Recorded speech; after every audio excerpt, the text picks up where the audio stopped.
Hello and welcome back to the Bijou Flower School. My name is Rebecca Hobbs and I am the owner of Bijou Floral Design and the Bijou Flower School. So here in England we are in July and it's when our gardens really do start to come to life. Last night I spent the evening cutting from my cutting garden and I am going to show you today how to make a petite but beautiful bridal bouquet using all British flowers. So I have a really beautiful mix of flowers, and as always I have them laid across my bench ready to get started. So I will talk you through what I'm going to be using today. So everything has been taken from my garden. It's things that I generally grow every year and things that I know that I will use.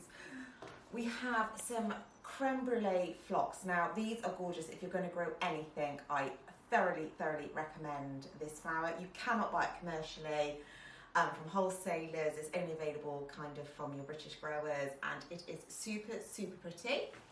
We have the good old Sweetpeas, scabias. So these are a beautiful pink colour. They're summer fruits, so they come in lots and lots of different colours, but what I love is when you home grow stuff, you don't get perfectly straight flowers. You get something with a little bit of character, a bit like wonky veg, and I love that. Also have some of the cornflower in like a lilac and this deeper purple colour, which is stunning. Apricot cosmos or apricotta, again gorgeous flower to grow. I didn't find this flower until a few years ago. This is called Gaura. It looks stunning just in a pot on its own. It grows quite tall and it wafts in the wind, so really pretty. My first Dahlia of the season, there's only one but we're going to use it, and some Zinnias in different shades. The last of the Ammi major, so that's just about gone over now. Geranium foliage. This, I think it's called attire rose or attar rose. Oh, it is stunning. So it smells just like the geranium that you kind of find in like hand soaps and things like that. So it will give some real scent. Foliage wise, again, this is just some spirea, but without the spirea flowers, just the foliage that's left. Some stocks. These are Madam Butterfly stocks, so not kind of the typical ones that we see from the wholesalers. Very pretty. Some corn cockle in the white, and just some roses, again homegrown. This is the most beautiful kind of buttery yellow. So that's everything we're going to be working with. So let's get started. As always, I am starting with my base. I'm just going to pop some foliage quite down low. I'm not going to use an aperture or a framework to make this bouquet. It's literally going to be hand tied. So I am holding in my left hand and I'm currently just squeezing it between my thumb and my forefinger. And then we'll just move things around as and when I start to pop them in. So I'm going to pop some of that in first of all, and I'm then going to add some more of this kind of lighter, frothier foliage. I want the bouquet to be quite delicate. Bridal bouquets can often become very heavy, just with the amount of flowers that go into them. So by using kind of lighter stems, you will keep it nice and light for your bride. I'm going to start popping in some of my, what I call line flowers, just to sort of give me the overall shape.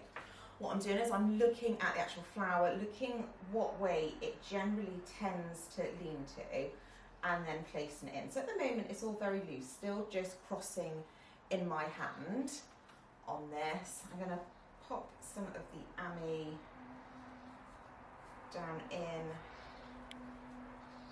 just to add a little a little depth and a bit of structure to the bouquet. Okay. And the phlox.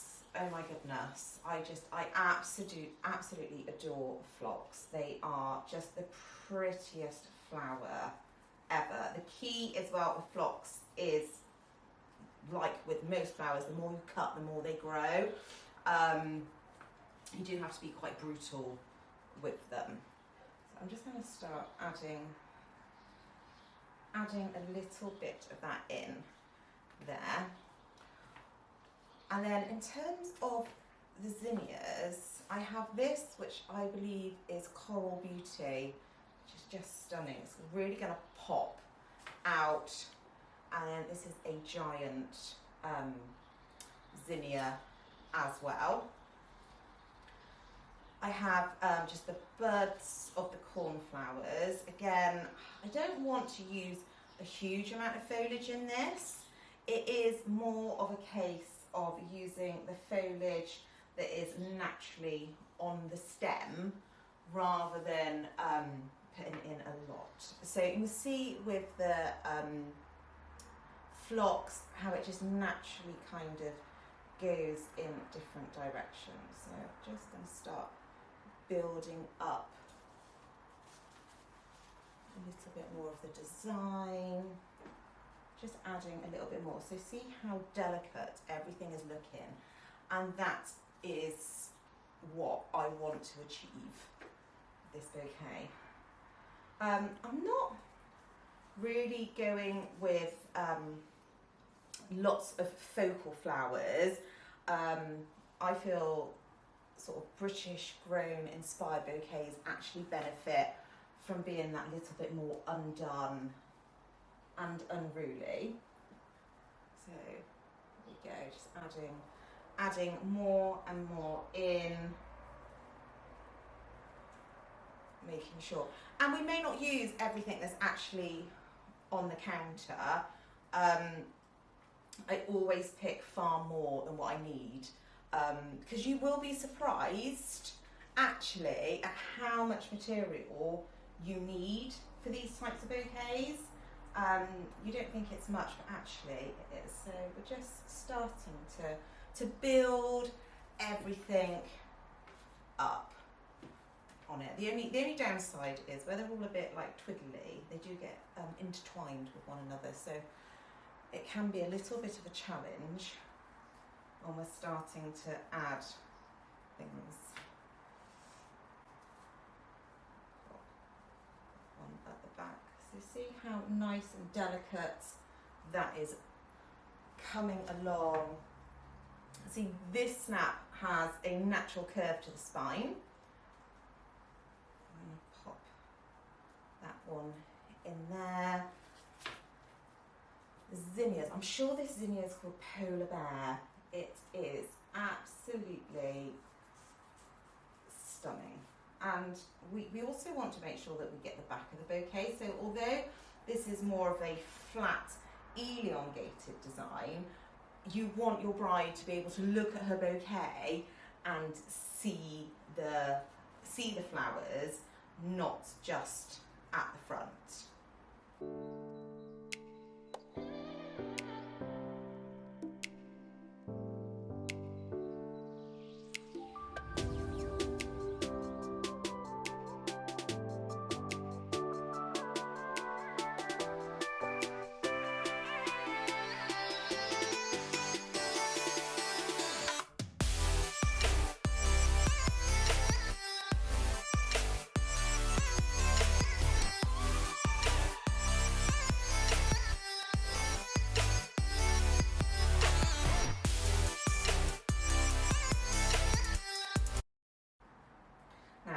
I am going to pop this one in just because I love it, and I'm really going to recess him down into the bouquet. So it is a bit more of a focal flower, but I think it tones quite well with these pinky colours that we've got going on. If I had a few more, I would put in some more. Unfortunately, currently I don't. But can you see how the phlox, it's a really good transition flower because it's this sort of creamy colour, and you've got some with this darker in the centre, so it works really, really well with everything else within the bouquet. I'll start popping my scabias in. So these are more of what I would call my dancing flowers. So they're going to come up and out of the bouquet. So we're going to thread them through where we want them to go. And now the bouquet is actually holding really, really well on its own where we've got that material in there. So always looking at the shape of the flowers, what I can use, what's working well, what's not. So let me just turn this so you can see. It's absolutely stunning. I have a mirror here as well, so I can look in the mirror and see where I'm placing, what looks good, what perhaps needs a little bit more colour to make sure you've got that balance coming through. So to get that flatter shape, what I'm going to start doing now is actually squeezing my hands. So my hands are more like this rather than round, and that then helps get this more elongated design, which is quite in fashion at the moment. A lot of brides are preferring this. And then towards the back, I am going to pop some of this geranium foliage down low, just to support some of these flowers that are coming out. I might put the sweet peas in, I might not. They're quite short. Ooh, they're quite short stemmed now, just because we're getting kind of to the end of sweet peas. These were autumn sown, so they're not as favourable, but we can still get a little bit in. I do love a sweet pea, has to be, and it just brings that kind of lilac-y colour through the bouquet. What you can do at this time of year when they start to get shorter is actually use the tendrils, so you can get a longer stem. So you just get, they're just different colours. Let's turn this back round. I'm looking at it. So I can get these in where I want them to be.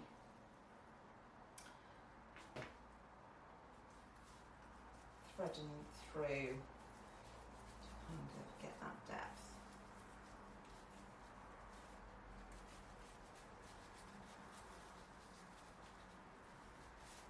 There we go. Looking really, really pretty. And then to finish off, just going to pop it in some honeysuckle. That's what it's called. I knew it would come to me eventually. Just going to pop in a little bit of honeysuckle. Some has flowers on, some doesn't. Just adds a little bit of movement into the bouquet for you. I absolutely adore it.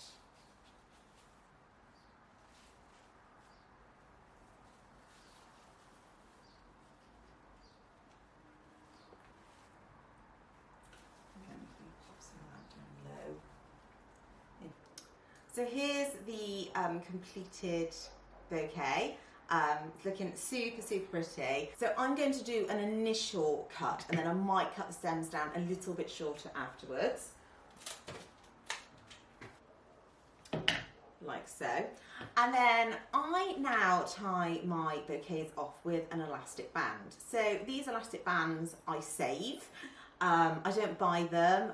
Generally, when I get my British flowers in, they are tied with elastic bands. So I take them off, and then I have a pot of them, and then I reuse them.